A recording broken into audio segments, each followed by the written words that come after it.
The air smells like cedar and wet cloth. You are standing at the edge of something. Not quite a road, not quite a forest path. It's more suggestion than structure, two lines worn into packed earth by centuries of soft sandals and silent resolve. The morning mist hugs your ankles like a sleepy dog, and far off a bell chimes faintly. You wonder if it's for you. There's a woven straw hat on your head, wide-brimmed and slightly too big so it dips into your field of vision, like a parent who keeps reminding you to be humble. Your feet are wrapped in white cotton tabi, and each slow, deliberate step crushes pine needles that have forgotten they once lived high in the air. The weight on your back is modest, a roll of bedding, a bag of barley, and a paper talisman that doesn't look like much protection from tigers or demons, but still it flutters like it believes it has power. A wooden staff rests in your palm. It's not just for balance, it's for rhythm. Step, tap, step, tap.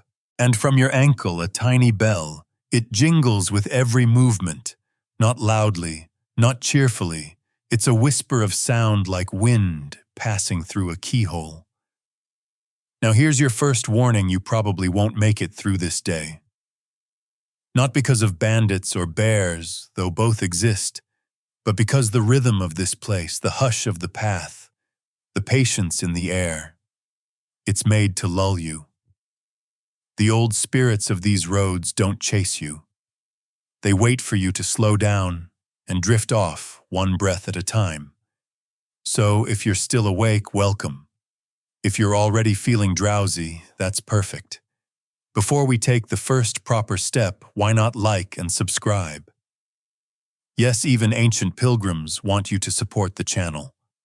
And when your eyes aren't too heavy, tell us in the comments where you're watching from and what time it is where you are. We have travelers from many lands, each on their own quiet journey. Now, let's ease into tonight's journey. You begin walking because everyone before you has done the same. That's the rule. Pilgrimage is not a thought, it's a motion. Your feet know more than your head. The year is somewhere between 1400 and 1600, depending on which temple you're walking toward. Records are fuzzy, but the intention is clear.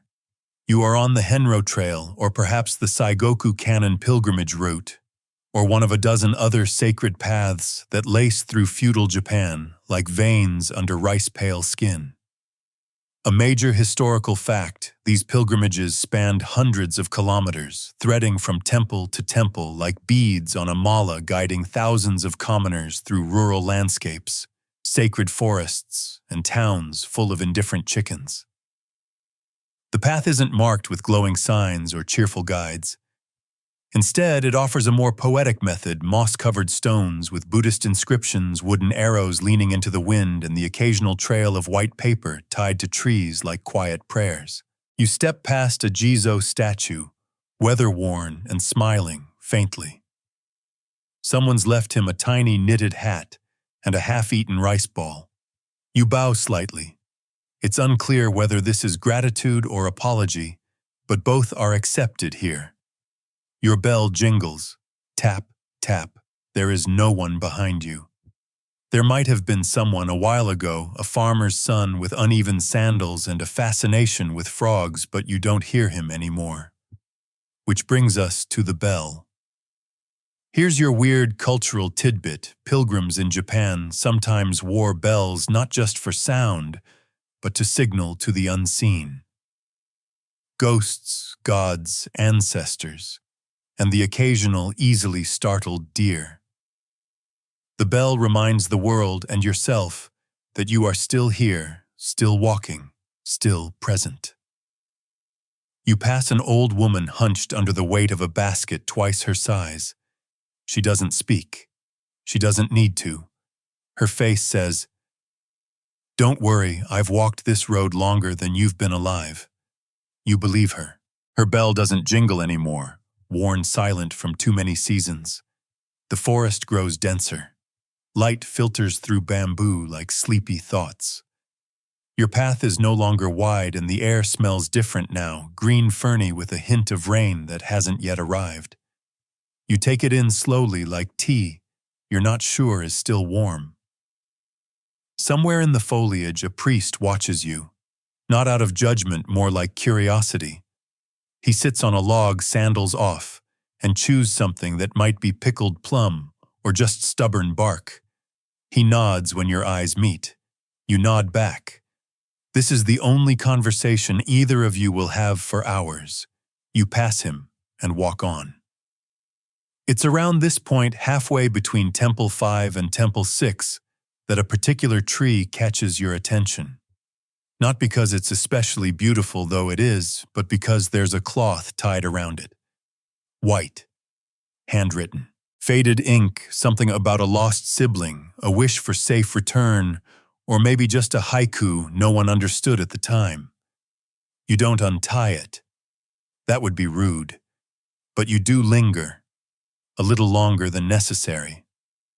Historians still debate whether all pilgrims were equally devout.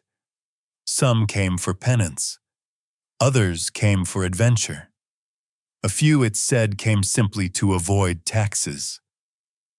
By mid-afternoon, the shadows have shifted. The trees feel taller, but that might just be your knees talking. Your stomach grumbles softly, like a polite reminder. You sit by a stream, clear, cold, and probably safe.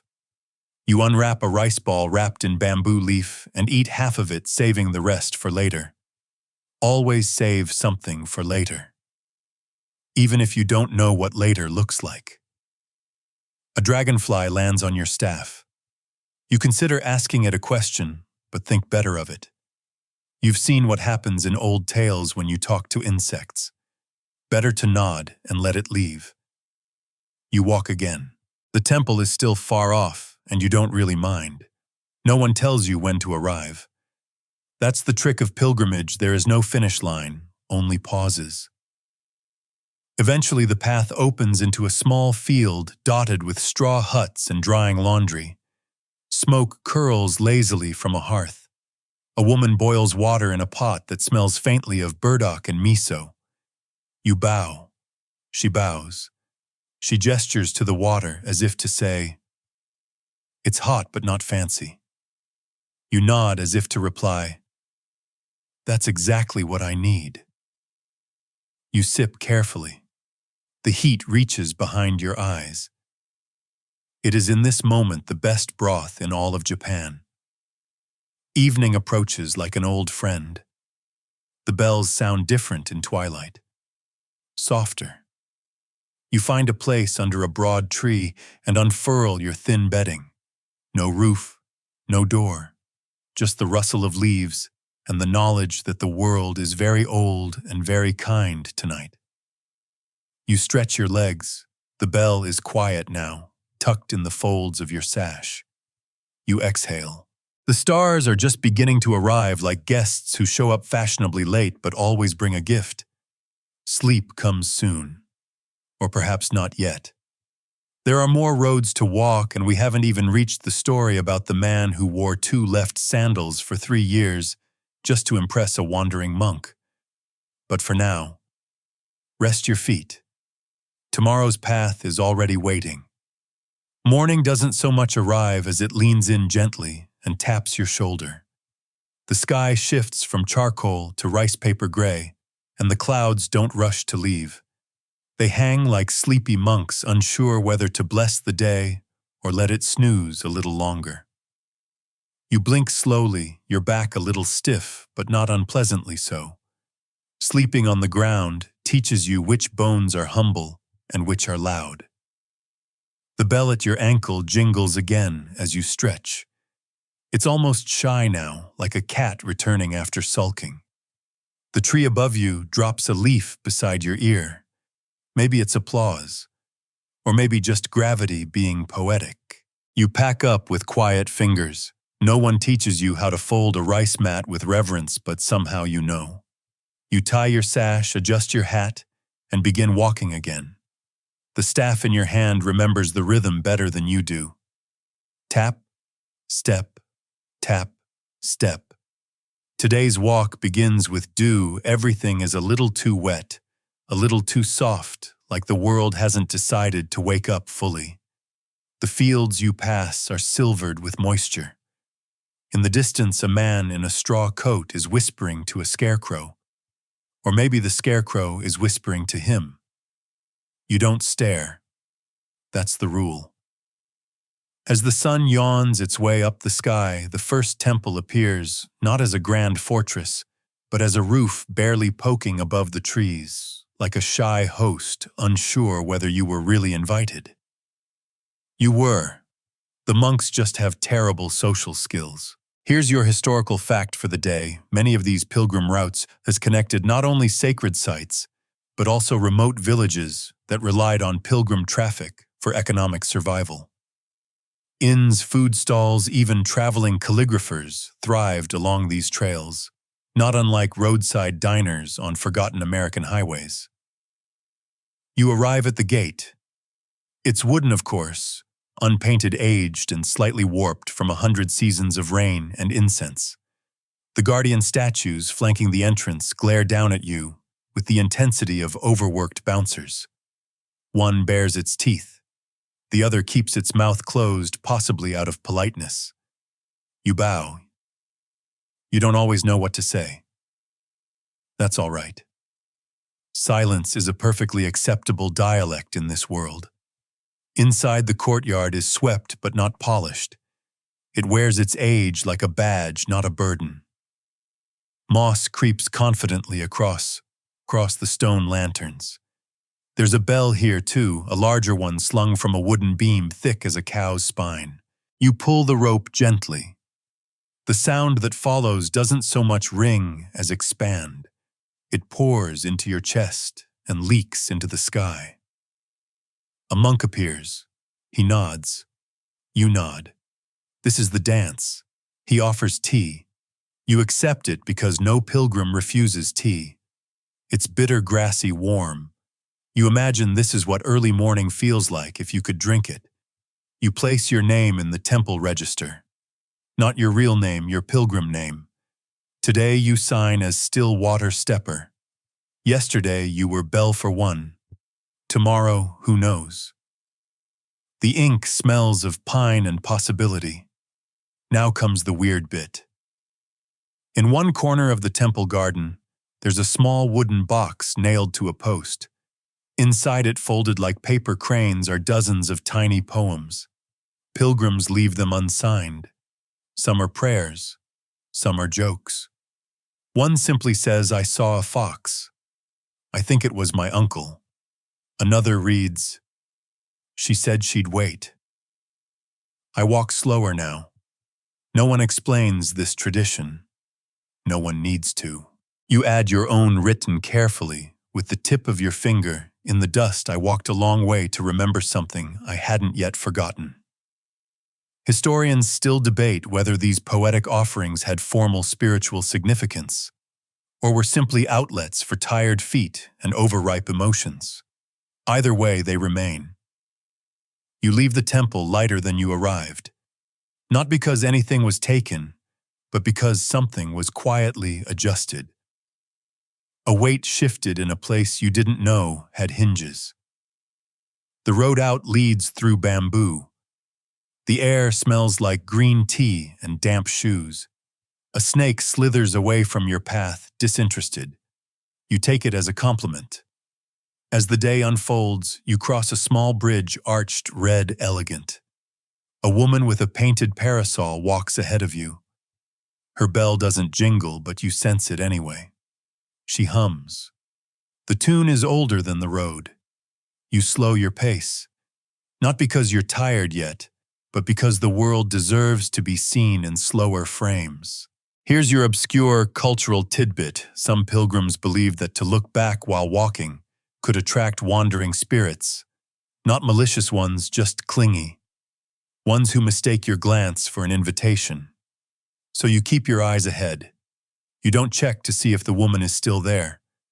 You pass a roadside statue with offerings, coins, an orange, a bottle of sake that looks suspiciously watered down. A cat sits beside it.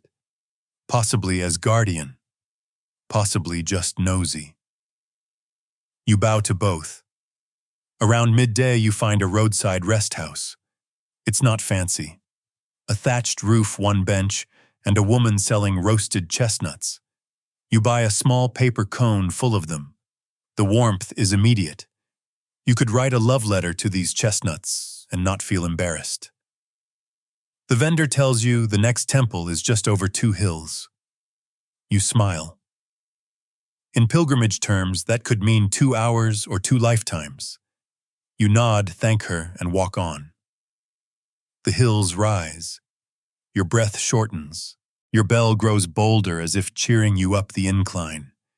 You begin to name each step. Regret. Hope. Maybe that second rice ball. I should stretch more. Monk legs must be steel. Near the top, you pause. The view is forgettable if you're looking for postcard perfection. But somehow it's perfect anyway. A crooked fence, a distant rooster, a child running in circles. You don't need a reason to find it beautiful. You continue. Downhill is worse. Your knees lodge official complaints. At last, another temple. This one is humbler, quieter. No statues. Just a wooden sign that reads, "Speak less. Walk softer." You don't even ring the bell here. You just sit on the porch, legs dangling like a child's, and breathe. That's enough. The wind picks up your bell's voice and carries it down the mountain. Someone will hear it. Maybe someone behind you. Maybe someone not yet born. You don't look back. That's the rule. Instead, you close your eyes just for a moment. The road isn't done with you. But for now, it lets you rest. The next morning is barely there. It arrives not with birdsong, but with the polite shuffle of another pilgrim's sandals down the path. You open one eye. The sun hasn't committed yet, still hiding behind some particularly introverted clouds. A good day for walking, or sulking, or both. You pack up again. By now, your fingers perform the rituals of folding, tying, tucking, with the calm of someone who's done this 100 times, even if it's only been 3. The chestnut vendor was wrong, by the way. That temple was not just 2 hills away. It was at least 4, possibly 5, depending on your definition of hill and alive. But you forgive her. Pilgrimage has a way of softening your definitions. Today, the bell at your ankle is unusually chatty. It pings and jingles with every pebble, almost gleeful. Maybe it knows something you don't. You pass a mossy milestone with a carved turtle. You stop to touch its head, just because. No reason. The turtle looks like it hasn't moved in centuries. That's probably for the best. The trail narrows into a forest path. The trees here are tall, straight, and suspiciously silent. Not even the birds have shown up yet, which means either you're early or they're hiding from you. Fair. There's a shrine tucked into the roots of an old cypress, barely the size of a lunchbox. Someone left a rice cracker wrapped in bamboo leaf beside it. You bow, as you always do, and leave one of your own. It cracks faintly as you set it down. The sound seems to echo for miles.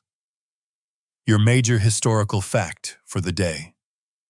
In the Edo period, these forest paths were patrolled not by guards, but by itinerant monks called yamabushi. They dressed in mountain-worn robes, carried conch shell horns, and believed that climbing these sacred mountains was both a spiritual and physical purification. Basically, part monk, part mountain goat. You don't meet a yamabushi today, but you do meet an old woman with a basket full of small gourds. She smiles with only 2 teeth. One of them might be real. She offers you a tiny gourd tied with red string. You accept. She says to carry voices. You don't ask what that means. Probably best not to. As you continue walking, you tie the gourd to your sash. It swings lightly with your steps like it's listening. You reach a clearing where sunlight finally remembers how to exist. The trees part, and a field of long grass stretches out before you like a sigh. A single scarecrow stands in the center, arms outstretched, straw hat slightly askew. It looks tired, or wise, or both. You wave. You're not entirely sure. It doesn't wave back. A group of children passes heading the other way, singing something that sounds like a nursery rhyme about sneezing demons. You catch only fragments. If you sneeze more than twice, bow to the rice. Children's logic is flawless. You bow to the rice anyway, just in case. You reach a small tea hut. Smoke curls from the chimney. A woman inside waves lazily, as if you're a regular, which in a way you are. Every pilgrim is. She serves you something green and impossibly foamy. You drink it. It tastes like moss having a midlife crisis. Still, it warms your chest.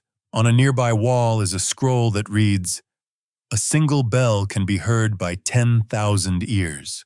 You wonder how many ears your ankle bell has reached so far. Hopefully not too many crows. Outside, a farmer walks past carrying a bundle of leeks the size of oars.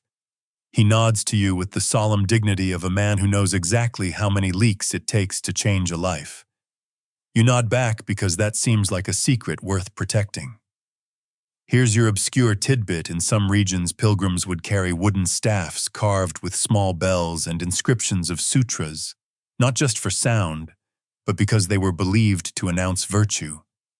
That way the spirits knew you weren't just wandering aimlessly. You had paperwork. Your bell, of course, has no such inscription, but it does its best. The path narrows again, winding through high grass. A dragonfly lands on your sleeve.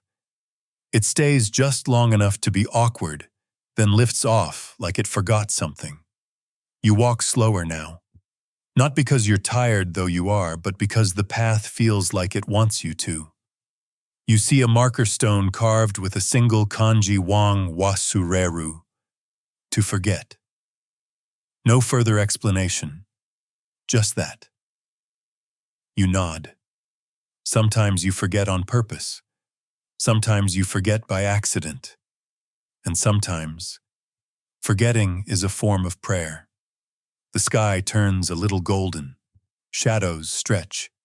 You reach a bend in the road, where the trees arch above like a cathedral ceiling, and the wind suddenly smells like plum blossoms and wood smoke. Someone has lit a fire far off. You can't see it, but your bones know. The final part of today's walk takes you down a staircase carved into the side of a cliff. The steps are uneven, mossy, and possibly cursed. Each one demands full attention. Your bell stays quiet out of respect. At the bottom, another small temple. No gates. Just a wooden plaque that reads, "Wash your feet, then your thoughts." You sit at the basin and pour water slowly over your ankles. Your bell sizzles slightly, either from heat or attitude. You enter. Inside is a single candle, a low bell, and a wall scroll with no words, just a black ink circle. You sit. You breathe. You don't speak. You don't look back. You sleep there that night, curled beside the altar. The bell rests beside you still for once. The gourd whispers nothing. That's enough. The morning dew has no intention of drying quickly today. You wake to a chill, not unfriendly, just firm like the touch of a grandmother who disapproves of your sleeping posture. The floor is cold stone worn smooth by centuries of kneeling prayers and uncertain knees. The candle is out. The circle on the scroll hasn't moved. You take this as a sign that nothing urgent has occurred while you slept. You wash your face in the basin, using the kind of deliberate grace you've learned over the last few days. Even your splashing feels meditative now. You dry your hands on your robe. The gourd tied to your belt tilts as if nodding its approval. The trail is quieter today. Fewer footsteps, fewer distant voices. It's as if the whole world has agreed to lower its volume for your benefit. You walk softly, your bell barely audible, as if it too has decided to whisper. The path takes you through rice paddies, still mirror-slick from irrigation. In the distance, white egrets stand like old men gossiping. A farmer bows from across the field, rake in hand. You bow back. The conversation is complete. You pass a tiny way station, no walls, just a roof and a bench. On the bench, a single persimmon sliced in half, left beside a cup of tea still steaming faintly. No one is there. You sit. You do not eat. The gift was not for you, but you feel nourished anyway. The wind carries a song, faint, rhythmic, almost a lullaby. You follow it not because you're curious, but because you're polite. The road leads uphill again because of course it does. At the top, a shrine carved into the rock face flanked by two statues with mossy shoulders and impatient expressions. You bow. The wind stops. Coincidence, probably. But then again, historians still debate whether these roadside shrines served only religious purposes or if they also marked seasonal migration points, community memory posts, or simply nice views with spiritual overtones. You place a pebble on the altar. Why? Because the last person did, and the person before them.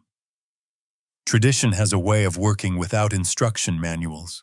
Your historical fact for the day: the tradition of Japanese pilgrims wearing bells called suzu dates back to ancient mountain ascetics who believed sound could ward off both animals and malicious spirits. The rhythmic jingling was also used to maintain awareness during long, silent hikes, kind of like nature's metronome for the spiritually sleep-deprived. You descend into a valley where the mist clings to everything like gossip. The fields are golden now, autumn's hush beginning to fall across the land. You see a fox at the edge of the road. It watches you, tail flicking. Then it vanishes behind a stand of bamboo. You resist the urge to interpret that. Not every encounter is a metaphor, but some of them definitely are. A roadside monk is sweeping leaves into neat apologetic piles.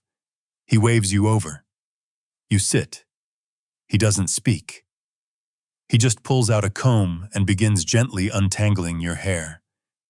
This seems perfectly reasonable.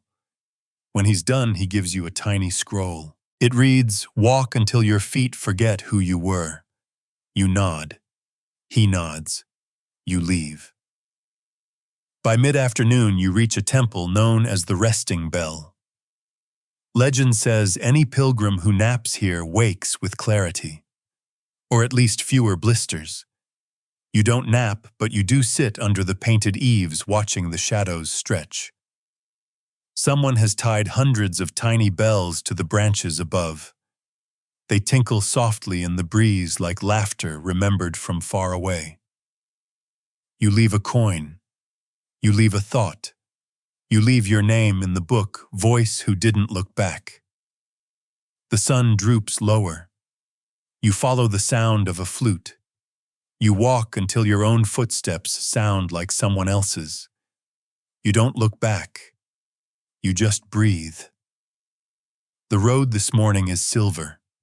Not paved, not painted, not precious, just wet with dew and reflecting the pale sky in a way that makes everything feel temporarily enchanted. You walk it anyway, like the magic might expire at any moment. It probably already has. That's fine. Enchantment is overrated. Your ankles feel a little stiff. The bell jingles with a lazy reluctance, like it hasn't finished its tea yet. You relate. The path curves through low brush and early chrysanthemums, yellow and purple, hunched, like sleepy students waiting for a lecture to end. There's no one else in sight, which is odd because you can hear sandals. A soft, deliberate tread a few steps behind. You glance back. Nothing. You walk faster. Still nothing. Your gourd swings slightly. Not worried, just aware.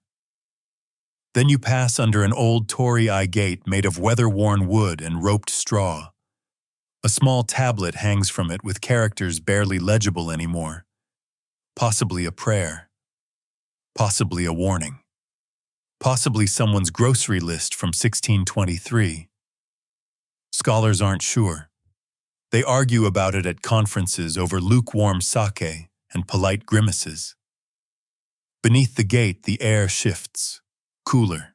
Softer. Your bell rings once. Clearly. Not loud, but enough. You step through. On the other side is a village too small for maps. Just 5 or 6 homes, a shrine, and a communal well that hums faintly when the wind is right. The houses are crooked in that charming, structurally questionable way. Smoke rises from chimneys. Somewhere a rooster gives an unenthusiastic crow like he's fulfilling a contractual obligation. An old man sits at the edge of the well whittling a wooden flute. He doesn't look up as you pass. He simply says, "She's still walking ahead of you." You pause. You consider asking who. You don't. It's always she. It's always ahead. The path has no interest in chronology. You sit for a while at the well watching the ripples. Your reflection is soft around the edges, blurry like it doesn't quite recognize you anymore. You don't mind. You look gentler this way. Today's historical note is humble but true. During the Edo period, small way villages like this one were maintained by local communities and travelers. Pilgrims would often leave offerings, coins, food, even sandals for those who came after. It was spiritual trail maintenance centuries before Yelp reviews.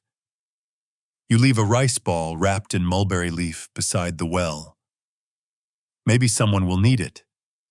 Maybe a fox, maybe both.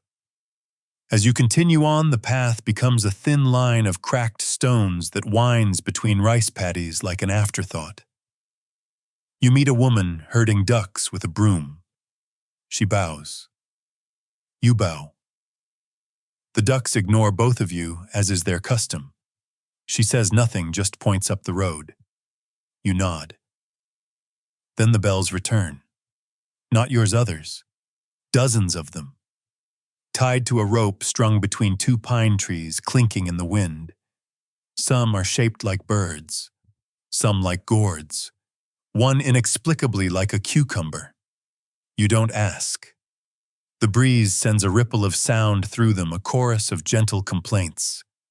You pass under them slowly, as if walking through a very polite argument. And then comes the weirdest thing you'll see today, a large flat rock with 7 wooden sandals arranged on it. 6 point west. 1 points north. There's no explanation, no sign, no shrine. Just sandals. Just rock. Just wind. Obscure cultural tidbit. Some pilgrims, especially women traveling alone, would perform small, silent rituals at certain crossroads, rearranging sandals, drawing lines in ash, or whispering a secret to the road. No one wrote down why, which is probably why it still works. You don't touch the sandals. You sit beside them. The wind picks up. A traveler in a dark robe walks past without looking at you. You don't see their face. You don't hear their bell. But your gourd tips forward ever so slightly. The sun starts to dip behind the hill. A faint orange glow settles on the grass like someone spilled light too quickly. You walk on. Just before sunset, you find a bench carved into the hillside. No one built it, just a flat stone in the perfect shape. You sit. From here you can see the path winding back toward where you came from, even though you promised not to look. You don't look, you just observe. The shadows get longer. A soft animal call, maybe a deer, maybe a monk with allergies, echoes through the trees. You light a small candle from your pouch. The flame flickers. A moth tries to land on it, changes its mind, and circles your gourd instead. When you lie down that night, your bell is beneath your head, cushioned in your robe. It doesn't ring, but you dream of it anyway. You're not entirely sure when you started walking this morning. Possibly in your sleep. Possibly in a dream. The air smells like cold stone and warm miso, which is either confusing or perfect, depending on your expectations. Your feet have their own opinions now. They carry you forward without debate. Your bell jingles every third step like it's only checking in occasionally. Today the sky is a flat gray, a painter's undercoat. Everything looks sketched. Trees are outlines. Clouds are hesitant brushstrokes. You feel like you're walking through an idea more than a place. You pass a shrine with no name, no offerings, just an empty bowl and a single feather. You leave a button. Why not? There's a rest hut ahead. Inside, a man boils herbs over a low fire. He doesn't look up, just gestures to the steam and says, "For your thoughts." You inhale. It smells like pine needles, roasted barley, and melancholy. You thank him. He nods without smiling. That's how you know he means it. You sit by the fire for a while, tracing the rim of your tea bowl. It has a chip. That makes it better. Historical fact for today: during pilgrimages to temples like Kumano or Koyasan, travelers were often hosted by local villagers in rotation. These shukubo, or temple lodgings, became centers of hospitality, medicine, and quiet gossip. Most offered hot tea, foot washing, and the occasional unsolicited prophecy. You don't receive a prophecy today, just tea. Honestly, that's enough. After resting, the path narrows into a cedar grove. The trees here are older than maps. The silence between them is thick and gold-tinged. You take off your bell, just for a moment. It feels scandalous. You walk 20 steps, then put it back on. Silence is powerful, but not always trustworthy. An old poem you once heard rises to mind. Do not fear the mountain's roar. Only the path where even your bell refuses to sing. Halfway through the grove, you find a stone stairway leading nowhere. Just 6 steps. At the top, nothing. Or everything. It depends on your mood. A white cat sits at the 3rd step. You bow. It yawns. That feels like a blessing. Obscure tidbit: in rural parts of Edo, Japan, pilgrims sometimes wore paper talismans inside their sleeves, small folded prayers or directions home. They were never meant to be read. Only carried. You wonder if your sleeve hides one too. Maybe someone else put it there long ago. As the trees part, you find a shallow stream. Cold water. Smooth stones. You remove your sandals, step in. Your bell dangles from your hand like a sleepy bird. You hum. Not a song. Just a sound. Something old and vowel-shaped. A woman sits on the opposite bank weaving a garland of leaves. She hums too. Your tunes don't match. That's fine. Harmony is overrated. You dry your feet and continue. The path now skirts a wide meadow full of white grasses that whisper even without wind. They sound like distant applause or a very polite crowd trying not to wake a baby. The sun has no real opinion today.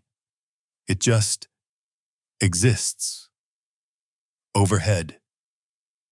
Vague. You reach a stone carved with a spiral. No explanation.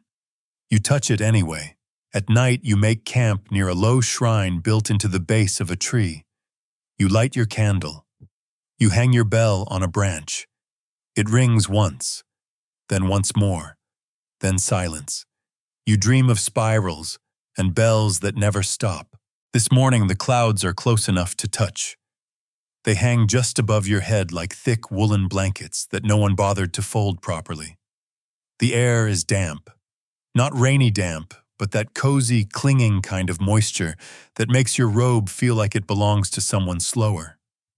You walk anyway. Your bell makes a sound like a spoon in a quiet room. Everything is moss. Moss on rocks. Moss on tree trunks. Moss that reaches halfway up the legs of forgotten statues. There's a face carved into one of them, so softened by time that it might just be a suggestion now.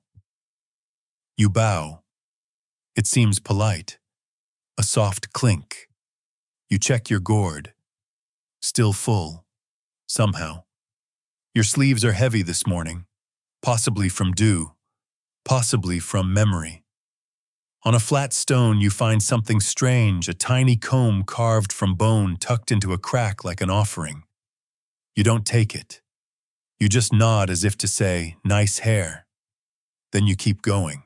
Here's your historical fact of the day. Pilgrims in Heian and Edo, Japan often carried miniature items of personal significance, charms, hair combs, dried fruit, even teeth wrapped in silk and hidden in robes. Not to use, just to carry. Because carrying matters. Still does. You reach a fork in the path. One trail looks smooth and well swept. The other looks like it has opinions. Naturally, you take the one that disagrees with you. The bell at your ankle hesitates. It jingles once like it's sighing. The trail leads upward.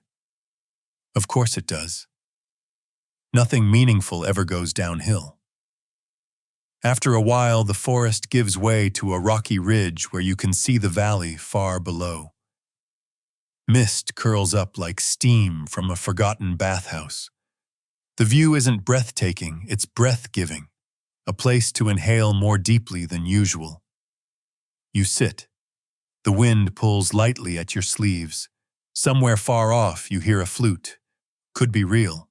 Could be wind pretending. Scholars still debate whether such sounds reported in old pilgrimage diaries were literal spiritual or the result of exhaustion and fermented rice. You decide it doesn't matter. It was lovely either way. You find a folded note under a nearby rock. The paper is soft from weather, the ink faded. You can only read 3 words, "Keep going." Slowly. So you do. Down the ridge you find a cluster of trees growing in a perfect circle. In the center, a stone basin filled with rainwater. The surface is still, reflective. You look in. Your face again. Softer still. A little older. A little more yours. You see the reflection of someone behind you. You turn. No one. Your bell stays quiet. You sit beside the basin and eat something half a dried plum maybe. The kind that makes your whole face pucker for a moment. It's a good reminder flavor exists. You haven't dreamed all this. And then suddenly a dog, a small one, scruffy and determined, appears on the path, like it's been following you for miles. It doesn't bark. It doesn't wag. It just stands there watching. You bow. It trots past tail high, clearly unimpressed. Obscure tidbit. Some Japanese mountain trails are said to be guarded by spirit dogs, inugami, who appear only to those who've lost something but can't remember what. If that applies, you don't ask. You follow the dog, obviously. It leads you to a tea hut, one that wasn't there a moment ago. Steam curls from a vent. The sliding door is slightly open. Inside, a single cushion. A pot already brewing. You step in. The floor creaks like it's happy to see you. You sit. A woman enters from the back. She wears a robe the color of wet bark and carries a tray of pickled radish and silence. You eat. She nods. No one speaks. This is perhaps the most restful hour of your pilgrimage so far. Just tea, just pickles, just steam, just breath. And eventually, the dog curls up by the door and sighs. It's hard to say how long you stayed at the tea hut. Long enough for the dog to snore. Long enough for the woman to disappear again, leaving no footprints on the floor. Long enough for your tea to steep twice. You leave a coin, or a button, or a dried flower. You're not sure what it is anymore. It's just a thank you. The bell at your ankle greets the morning again with a faint trill like a bird testing its voice. You step out into a world a little brighter. Today's path weaves through a bamboo forest. The stalks are tall and close like green ribs wrapped around the world. Light filters down in stripes like sunlight through a paper screen. Every now and then a gust of wind makes the entire grove creak and bow. You feel like a small guest at a tall banquet. Halfway through, you pass a wooden marker etched with poems. The writing is vertical, faded, and weirdly funny. One reads, "I met a frog who refused advice. We both fell." You nod. You've been that frog. Historical fact for today, traveling poets in Edo, Japan often left haiku at sacred sites. These were sometimes carved into trees or painted on fans left for others to find. Some even carried inkstones just for spontaneous inspiration, history's earliest comment section. You scribble something of your own with charcoal on a flat rock. It's not brilliant, but it's true. Then you come to the fork. One path leads to a worn bridge over a narrow gorge. The other veers off toward a hill with smoke rising from behind it. You choose the hill. At the top is a tiny bathhouse fed by natural spring. No signs, just steam curling like a cat. A wooden sign with one character, Tang. You. Hot water. No one is around. You test the door. It opens. Inside, the walls are paneled with cedar worn soft by decades of quiet bathing. A single basin sits near a bamboo pipe, gurgling gently. You undress slowly, reverently, like you're unwrapping something fragile. The water is warm, not hot, just enough to unstick the day. Your bell rests on the edge of the tub. It jingles once, then goes silent. You lean back. It is impossible in this moment to worry about anything. Obscure tidbit. Some pilgrims in feudal Japan believed that hot springs near pilgrimage routes could wash not just the body, but the karma of the journey itself. They would bathe in silence, imagining their past mistakes trickling down the drain with each drop of water. It's unclear whether this worked, but it certainly felt nice.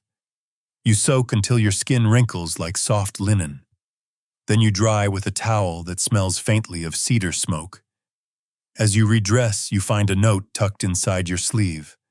Again, the same handwriting. You're almost there. Don't hurry. You wonder who keeps slipping these into your robe. Probably the dog. The sun is high now. The path ahead glimmers with pebbles and anticipation. You walk with less urgency, more presence. As you descend the hill, you notice a familiar tree, crooked split at the base. One you passed days ago, or perhaps in another life. Remember the street you walked past earlier? It's back, only now it's not a street. It's a trail again. But the stones are the same. The moss is older. The silence more complete. A pilgrim passes you, robes pale as parchment. You both nod but say nothing. You keep walking. Your bell sings for you, and the wind behind you now gently stops pushing. Today the sun has softened its tone. It doesn't blaze, it glows, like someone trimmed its wick overnight. You wake before it rises, fully stirred by a faint rustling and the familiar rhythm of the bell at your ankle. Still there, still chiming its sleepy lullaby. You stretch like a tree, unsure whether to keep growing. Then you walk. The trail is narrow this morning, hugged tightly by wildflowers and low grasses slick with dew. They bow toward your legs with a kind of reverence, as if recognizing the tired truth in your stride. Everything has slowed, even your thoughts. They drift like smoke from an old incense burner, visible, fragrant, but unwilling to stay in one place. You pass a shrine, a small one, the kind made of 2 stones and a straw rope nestled under a tree that clearly prefers not to be involved. You bow anyway. The shrine smells of cedar and orange peel. Someone has left a rice cake half nibbled and a coin so worn it looks more like an idea of currency than actual metal. You leave a plum pit. Pilgrimage etiquette apparently is just give something soft. Your stomach rumbles. Somewhere behind your ribs, a hunger like memory stirs. You ignore it. There are still some dried things in your sleeve. Historical fact. Many Edo period pilgrims survived on what they could carry, which included hardened rice balls, pickled vegetables wrapped in bamboo leaves, and the occasional roadside bowl of miso soup offered by charitable locals. Salt was a precious friend. So was silence. You sit on a rock and chew slowly. Every bite feels like an act of patience. Suddenly, a bird, not just any bird, a hawk gliding overhead with casual majesty. It circles once, then disappears over the ridge like it's late for an appointment with destiny. You envy it slightly. You wipe your hands on your robe and continue. The path tilts gently downward, shaded by pines whose needles make a soft carpet underfoot. You think this is what walking through a memory feels like. Soft, filtered, vaguely familiar. Then you hear voices, not loud, not near, but definite. You pause. The path curves and reveals a rest stop, an old wooden pavilion with a roof that leans just enough to suggest it's survived 3 earthquakes and 1 bad carpenter. A group of pilgrims is gathered sipping tea, mending robes, comparing blisters like badges. You nod in greeting and take a seat near the edge. One of them, an older man with a beard like mist and eyebrows that could shelter small animals, offers you a rice cracker. You accept. "Long road?" he asks. You nod. He laughs softly. They all are. Obscure tidbit. Some pilgrimage routes included designated meeting huts where strangers would leave poems carved into the beams, anonymous, sometimes comical, often profound. A few survive today. One famously reads, "My left foot gave up near the river, but my right foot dragged us both to enlightenment." You glance at the beams. No poems here, just initials scratched faintly. Yours might join them soon. A younger pilgrim asks where you're going. You shrug. They nod. It's enough. You stay a little longer than planned because the tea is warm and the wind is generous. But eventually, the road calls again. It always does. So you rise, bow, adjust your robe, pick a direction, and walk. The landscape changes without warning. From moss and bamboo to stone and wind. One moment you're tucked into the forest's elbow, the next you're standing on a wide sun-bleached trail that looks like it was drawn by someone with a ruler and an appetite for drama. Mountains appear, not towering ones, but the kind that keep secrets in their shadows. Quiet, patient, possibly sentient. You tighten your sash. The bell at your ankle rings differently up here. Crisper, like glass finding its voice. You stop to catch your breath, not because you're winded, but because the view demands it. Terraces stacked down the slopes below, stitched with tea bushes and herbs. The fields shimmer like scales. Somewhere a farmer waves. Or maybe he's just swatting a fly. Either way, you wave back. Historical moment incoming. During the Tokugawa period, certain mountain trails served dual purposes as pilgrimage routes and as essential paths for transporting tea and silk. Pilgrims and merchants often shared the same roads and occasionally the same foot blisters. You spot a resting rock carved into a spiral. Not naturally, of course. Someone made this. Possibly while bored. You sit. It's comfortable in the way only weather-sanded stone can be. A gust picks up. You hear chimes, but not your ankle bell. These are higher, fainter. You follow the sound. It leads you to a cluster of stone stupas, each crowned with tiny bronze bells that chime with the wind. They shimmer like forgotten prayers. One stupa has a bundle of dried lavender tied at its base. Another has a single sock. You choose not to ask. Scholars still debate whether these votive bells were meant to ward off evil guide spirits, or simply help lost pilgrims find their way in dense fog. You suspect all three are true, and also possibly none. You press your palms together. A breeze nudges your back. You take the hint. The trail narrows again. You find yourself walking through a tunnel of camellia trees, the petals falling like slow-motion snow. One lands on your shoulder and refuses to leave. A small, petal-shaped companion. You accept it. Up ahead, another marker stone. This one is etched with a phrase, "Do not look back." You laugh quietly. Because of course you look back, and the view has changed. Behind you is the same trail, same trees, same air, but it feels older now, like it belongs to someone else. You keep walking. A turn reveals a gate, wooden, arched, wrapped in climbing vines that bloom tiny white flowers. The gate is open slightly, as if waiting for someone who's not quite ready. You pass through. On the other side is a garden. Not large, but impossibly precise. Raked gravel. 3 stones. 1 pine. 1 koi pond, with no koi in sight. The sound of water is still there, though, trickling gently like it's practicing. You sit on the edge of the veranda and let your feet dangle above the smooth stones. A bell somewhere behind you rings once, then silence. You stay there a long time, not thinking, not remembering, just being. And for a while that is more than enough.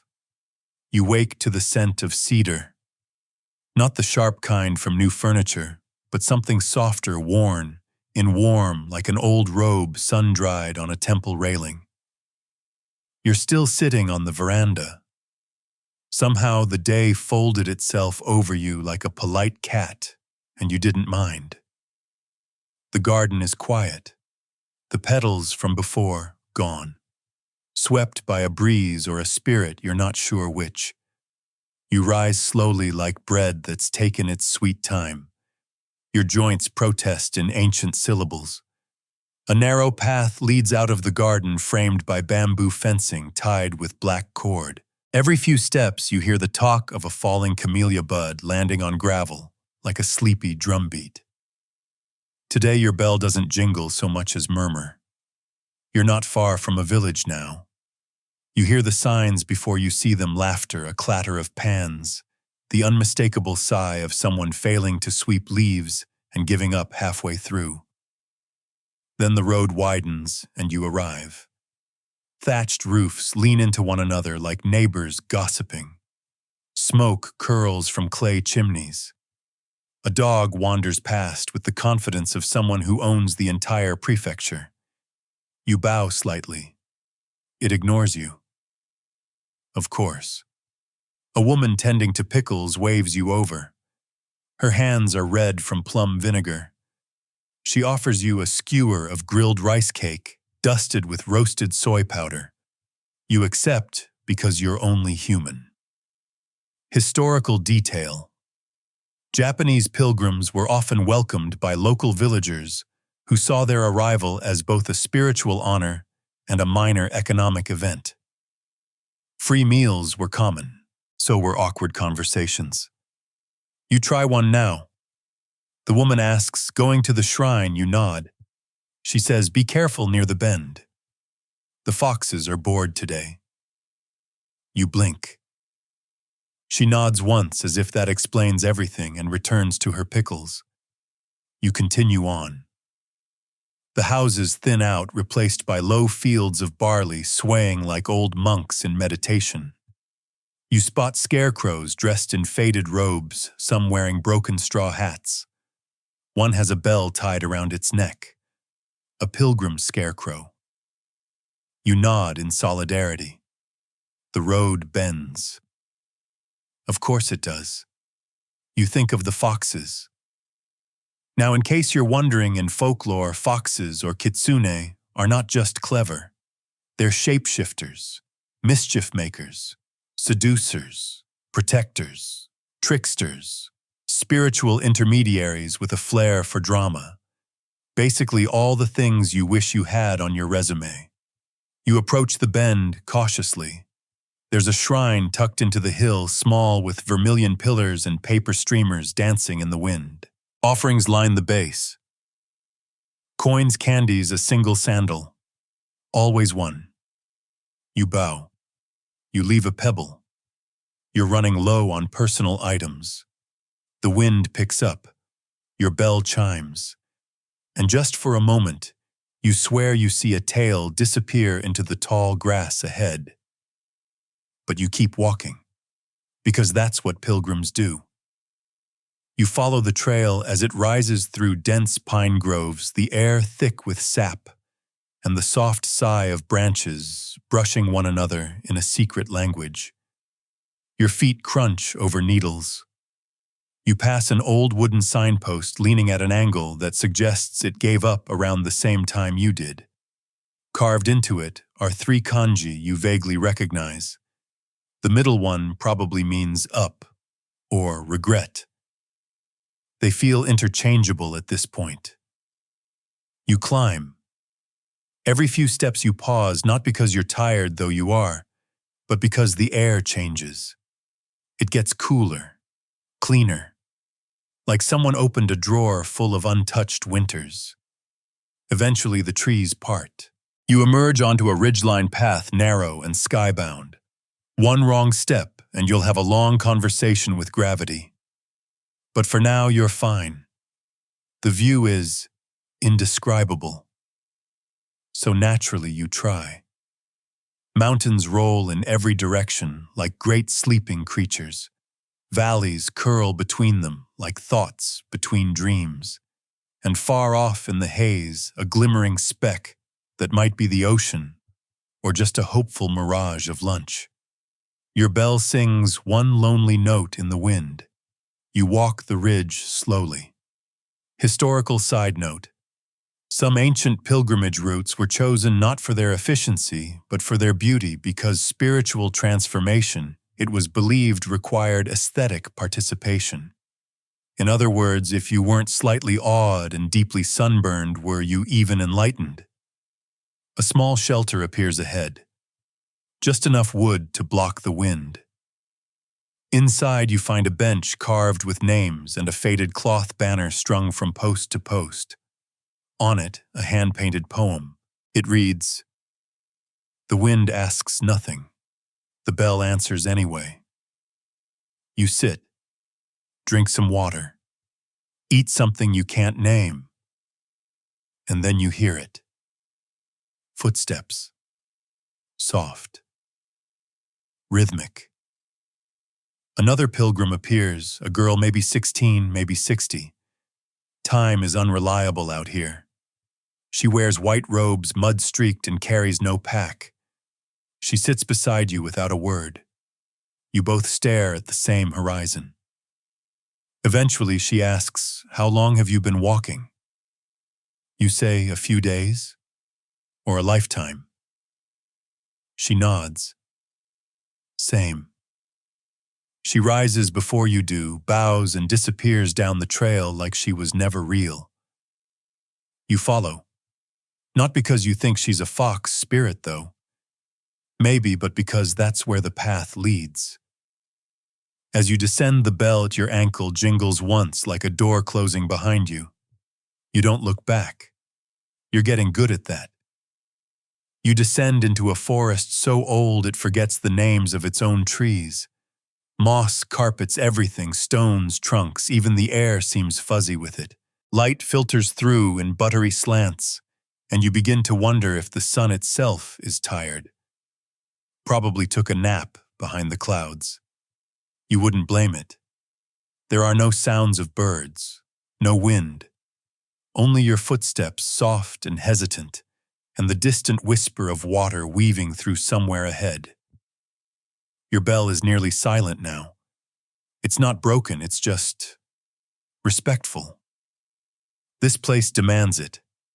You pass beneath a Torii gate, its wood worn down by centuries of pilgrims just like you. Carved into the side is a symbol of a crane, mid-step, graceful, focused, as if it too is on some eternal journey it forgot to finish. And then you hear it chanting. Low-layered, not loud. You round a bend and find a clearing with a tiny mountain shrine nestled against the rocks. A monk sits cross-legged outside, eyes closed, head tilted slightly, as if listening to a breeze that only he can hear. You bow, he doesn't move, but you get the sense he knows. You step closer, place a pebble on the offering altar. Someone else left a folded note with dried flowers, and oddly a single plum pit. Obscure tidbit. Some Japanese pilgrims believed that leaving behind even small remnants of food symbolized shedding earthly desire. Monks sometimes chewed a plum and left only the pit, a gesture both humble and impressively inconvenient. The monk opens his eyes. He looks at you and says, "Keep going." Just that. You nod as if he's said something profound, because maybe he has. The path from the shrine leads over a narrow bridge. Beneath it, a stream hums to itself. You cross slowly, careful not to disturb anything. Not even the insects seem interested in moving. And on the other side, the world shifts. The trees part like curtains, and ahead lies an open field, sunlit golden, dotted with wildflowers that sway like polite greeters. You walk through them, brushing the petals with your fingers, their perfumes soft and faintly spicy. The kind of smell that says, "Don't worry, you're still on time." Which is funny, because time has stopped keeping track of you anyway. You notice a worn wooden sign hammered into the ground. It says only, "No looking back." You don't. Not because you're super disciplined now, but because the flowers are taller behind you, and honestly, you're not sure which way was forward anymore.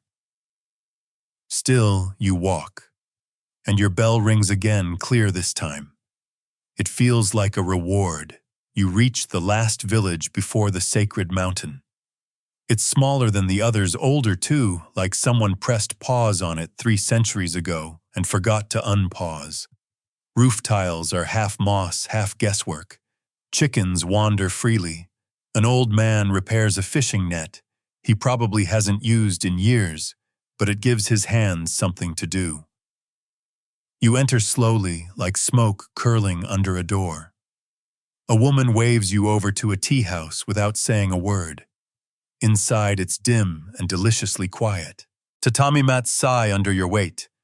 She brings you barley tea and pickled daikon. You say thank you. She nods once. The transaction is complete. Historical note. Pilgrims nearing sacred destinations were often fed simple, symbolic meals, earthy roots, fermented vegetables, unpolished grains. The idea was to prepare the body for spiritual clarity by reminding it of humility or indigestion. sometimes both. You eat slowly. Then she offers you something odd, a slip of silk tied in a knot. For the mountain, she says. You nod because you've stopped asking questions that have no answers. You leave the tea house and make your way toward the trailhead. A carved post marks the beginning of the final ascent. It's wrapped in faded red cloth. Paper charms flutter from nearby trees like moths that forgot how to land. You tie the silk knot to a branch and begin climbing. The path is steep, narrow, full of stones that were placed here either by nature or a prankster deity. You slip once, laugh to yourself, catch your balance, keep moving. Halfway up you pass a carved figure in the rock, Jizo, the guardian of travelers and children. He wears a tiny bib someone placed on him, and next to him sits a toy windmill gently turning. You bow, and something shifts. The wind stills, the trees hush. Your bell is silent, but not in warning, in reverence. You press onward. The summit is closer now. You can feel it in the way the air tastes cleaner, sharper, tinged with something metallic, like lightning remembered. You round a final bend, and there it is, the sacred peak. Snow clings to it despite the season. Clouds brush its sides like reverent pilgrims of their own. A small altar sits at the top, unguarded, unwatched, just waiting. You approach it. Place your final offering, the last bell, from your ankle. You leave it there in the quiet, where the wind can carry its chime through eternity. And just like that, the journey ends, or begins again. Scholars still debate whether ancient pilgrims believed they were seeking transformation or simply coming home. You don't know. You only know you are still. And in that stillness, something shifts, but softly. The wind begins to slow. You're not quite sure when it started, but at some point the mountain air turned from sharp and chilled to warm and round, like the breath of an old friend. The clouds that had clung so tightly to the peak now trail off like sleepy thoughts. Below you, the hills ripple in shades of green and amber, a living blanket gently pulled over the land. You sit. Not because you planned to, but because your body has finally decided it's earned it. The rock beneath you is cool, smooth, carved down by centuries of wanderers, just like you, feet tired, heart quieter, mind a little less full of itself. There is no crowd here, no applause, no divine light splitting the sky. Just the steady hush of wind through pine. You glance down the trail. You came up, remember the field of flowers, the silent shrine, the absurd number of roots that tried to trip you. It's all still there. Even if you never look back, it walks with you. Because it changed you, not all at once, but gently, like water carving stone. And now sitting here, shoes, dusty cloak wrinkled, ankle light, where the bell once rang, you find yourself smiling. Not a big victorious grin, just a soft, crooked thing. A smile you might give a cat you're trying to impress, or a ghost you're no longer afraid of. Because you made it. Not just to the top, but to stillness. To the part of the journey where the destination isn't the point anymore. Where the road behind you and the sky ahead of you hold hands in the middle of your chest. The sun is starting to lean westward. Its light brushes your cheek like a final blessing before bedtime. Insects hum nearby, not bothering you. They're on their own pilgrimage, probably towards someone's lunch. You close your eyes and breathe. Not deeply, just enough. Enough to know that the air is different now, that the mountain has accepted you, that silence doesn't mean emptiness, it means presence. Your muscles soften, Your thoughts slow their pacing. You are for the first time in a long while not in a hurry. This is where the story lets go of your hand, not to abandon you, but because it trusts you can find your own way down. Or maybe you'll stay here a little longer, curled beneath a sky that doesn't expect anything from you. Let the stars blink open one by one.